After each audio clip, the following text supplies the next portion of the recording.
Reg, isang amazing story ng ating kababayan ang kikilalanin natin ngayong umaga. Kung tayo dito meron tayong kada challenge. Itong kada natin, Guinness Challenge. Kamakailan po ay nakuha ng Pilipinas ang panibagong record sa Guinness Book of World Records ng masungkit ng Pinoy skipper na si Ryan Ong Alonzo sa kategoring jump rope drill.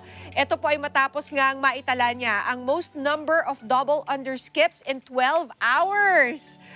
Wow, 12 hours. Hindi ko po kaya yon. Kahit 1 hour medyo hingal na. Ayon po kay Ryan, ang kanyang training sa basketball at marathon ang nakatulong sa kanya para tumibay ang kanyang mga muscles at magkaroon ng matatag na endurance. Kakaibang inspiring and amazing story ito dahil mapapakita po ang galing, liksi at katatagan ng katawan at magpapatunay na kaya ng Pinoy ang anumang hamon ng buhay.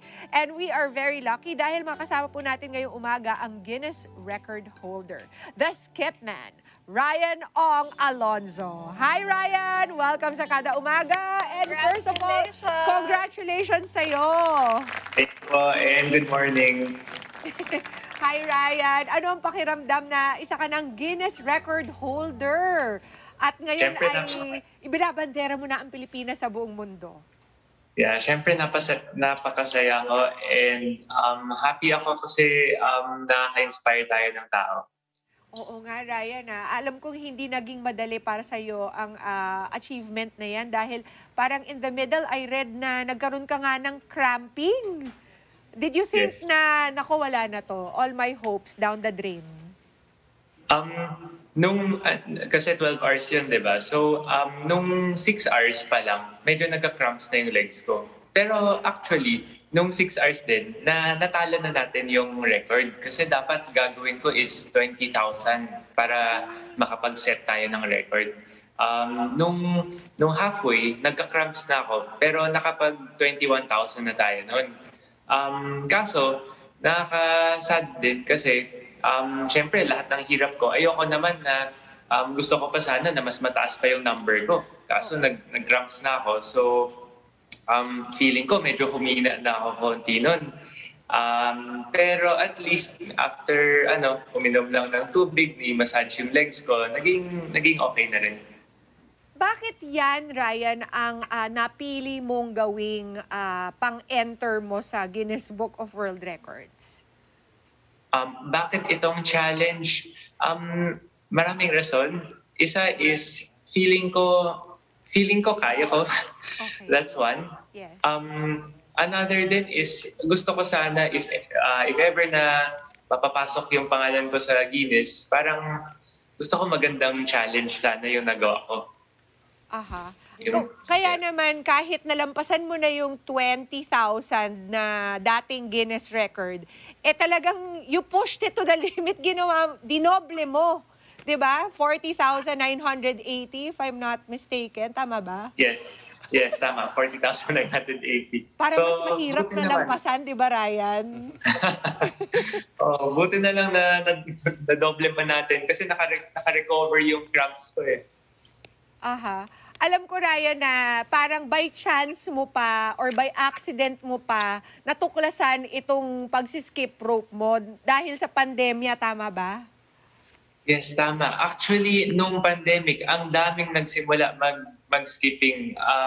Tapos dati kasi nag-jump rope ako, nag-skip rope ako. Kaso, for warm-up lang. Yeah. Bago ako pumunta sa gym, ganun, warm-up lang siya. Pero nung nag-pandemic lang, nagsara yung gym sa amin, wala akong magawang activity, maliit lang yung lugar namin. Doon ko naisip na, sige, tuloy ko na lang yung jump rope. Tapos nakita ko sa social media, ang dami pa lang pwedeng gawin sa jump rope. Kaya na-develop talaga yung interest ko. Ryan, kasi ako nag-skip rope din ako at kaya alam kong mahirap yung double under because you have to be extremely strong. Yung legs mo kailangan extremely strong para maka-jump ka ng extra, ng higher, di ba? So, anong klaseng training ang ginawa mo to be able to do that 40,980 times? Yeah. Bale, Sa isang linggo, meron akong 1 day na strength training. So yung jump rope na gagamitin ko, mas mabigat siya para mag-develop yung muscles ko. Kasi yung actual na jump rope na ginamit ko, mas light lang siya. So pag nasanay yung kamay ko sa heavy na jump rope, at least yung light, parang mas madali na siyang ikutin. Ganun. Tapos another day of the week naman, speed training naman. So yun, dapat bibilisan ko talaga yung jump rope ko. And then isa pang day of the week naman, endurance training. Yan, mga 4 hours, 5 hours, hanggang 8 hours nagta-training ako. So mixture ng lahat yun. So, it took you, Ryan, kasi sabi yung start ng pandemic, mga a year and a half, almost 2 years to train for this Guinness Book of World Records challenge. Actually, nag-start ako mag-jump rope nung June 2020. Kaso, yung in-applyan ko yung challenge na to, mga June din, pero this year na. So, mga 4 months or 5 months lang yung preparation time ko. Wait, Ryan, anong ginagawa nung girl? Is she feeding? Pinapakain ka niya? Ano siya? Kasi during my practice kasi yun, sabi ko, masyadong tahimik dito. And alam ko, during the day mismo, maraming magbibisita at gustong panoorin ako. So, sabi ko, i-distract niyo nga ako. Just do anything. Tapon kayo ng gamit sa akin, whatever, para ma-distract ako, para masanay yung utak ko sa distractions. Oo nga. Speaking of utak, ano yung iniisip mo during those 12 hours that you were doing your double unders? Actually, kasi medyo into meditation, breathing exercises. Kaya masabi ko na yung first half ko, yung first 6 hours ko, sobrang focused ako na parang every time na magsiskip ako, kasi magre-rest ako niyan magsiskip ako, tapos magre-rest ako. Every time na magre-rest ako, magbe-breathe lang ako ng konti, tapos feeling ko, parang brand new na ulit yung katawan ko kasi parang naging very efficient yung pag-preserve ko ng energy. Kaso yung sa second half yun, ibang story na yun. Pero laking bagay ng mental preparation for this. So merong start-stop naman pala dun sa 12 hours na yun. Yes. Pwede ka mag-rest, pwede ka mag-CR, pwede ka kumain. Kaso, maximum time yung 12 hours So, parang kung nag-rest ka, sayang din siya sa 12 hours. For something like this, Ryan, kailangan ba meron ding special diet aside from the rigid training na pinagdaanan mo? Yeah. Actually, wala kasi akong nutritionist for this challenge, no. Pero what I do lang is nagsistick lang ako sa healthy food. So dinadamihan ko lang yung vegetables, binabawasan ko yung karne, and minsan sinasubstitute ko fish na lang kaysa karne, and bawas sa pork, bawas sa sweets as much as possible. Yun lang. Tapos kasi feeling ko pag medyo good diet tayo, parang medyo nagiging okay na rin yung performance. Mm-hmm. Ryan, alam mo, I don't think I'll ever be a Guinness Book of World Record holder. So, ano ba nangyayari kapag naging Guinness Book of World Record holder ka? Binibigyan ka ba nila ng trophy? Is there prize money? What happens exactly? It's only a certificate lang. Bibigay nila sa'yo. Oo. Pero ano na yung difference na nangyari sa buhay mo since you got this record?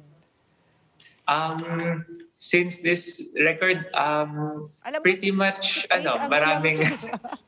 maraming bumabate. Nakakatuwa naman, maraming nagsasabi na inspired sila sa nakita nila kasi nakita din naman nila na medyo binigay ko talaga yung lahat nung sa 12 hours na yun. So, nakakatuwa. And I guess kahit pa paano, may na-inspire tayo na people to try jump rope or to inspire people na to just strive harder in what they are doing in life. Tsaka, wag mag-give up, no? Kahit meron tayong mga limitations nitong pandemyang ito, tina mo, because of the limitations na binigay sa'yo ng pandemya, nagkaroon ka pa ng ganitong opportunity to get this extraordinary title and world record. Where do you go from here, Ryan? Anong next step mo? Ito ba'y tutuloy-tuloyin mo na?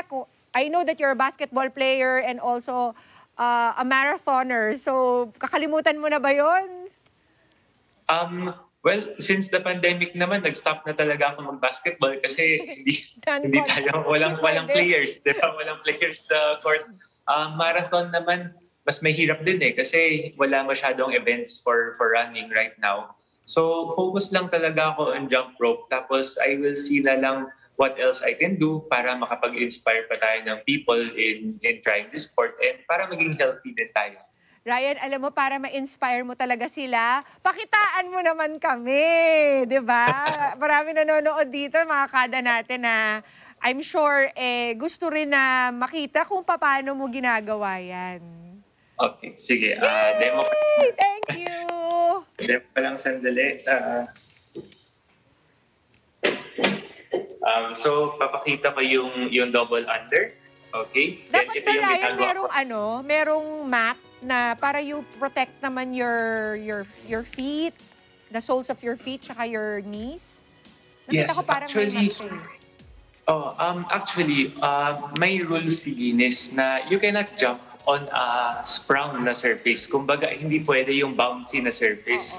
Pero yung mat na ginampan ko is yung parang puzzle mat, yung para sa bata.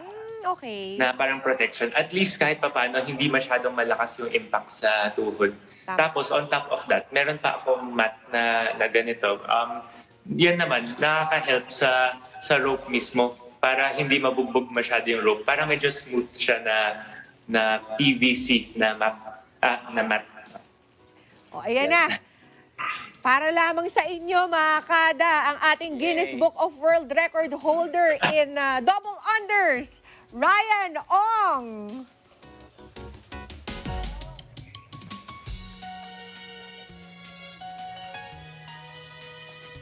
Grabe. Parang wala lang. Parang simple lang sa kanya. Ang seamless, ano? Parang Ang seamless, Ryan. Parang normal. It looks like a normal jump rope. Alam mo yung itsura mo, Ryan, parang yung ginagawa lang namin. Pero yung sa'yo, double. So it's Kailangan actually ko also... i-aral yung efficiency ng talon Dapat, kailangan rin kasi is inaral ko yung medyo sakto lang yung height ng talon. Oo. Para lumusot ng twice yung rope. Oo. As in, makikita mo kung nakita mo yung close-up ng paa ko, halos yung rope dadaan siya. Oo. Bago akong tumalon, and dadaan ulit yung second time right before ako mag-landing.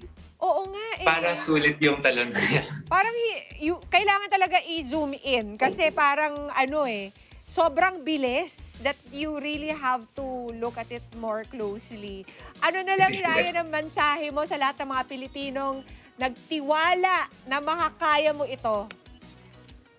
Maraming salamat talaga. Maraming salamat. And nung final na 1 or 2 hours talaga, masasabi ko, yung lakas ko, kinuha ko na lang from family and friends na nandun na nanood. And I'm sure na yung lakas ko na yun, kung paano ako na-doble yung number na kailangan galing sa inyo. So maraming salamat. Nakakatuwa si Ryan, laging nakasmile, parang hindi iniinda ang hirap ng training at ang sakit sa katawan. Meron ba daw nag-i-inspire sa'yo? Tanong ng mga tao dito. Number 1 inspiration ko yung misis ko talaga. Yes. Aww. May kids na ba kayo? Yes, may 1 boy kami na 1-year-old siya. I'm sure idol ka niya. So, lagi siyang nagde-jump actually. Talon siya ng talon. Ang cute.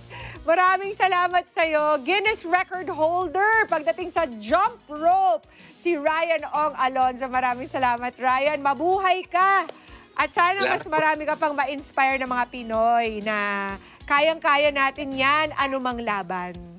Maraming salamat. Thank you po. Thank you, Ryan. Good morning and keep safe.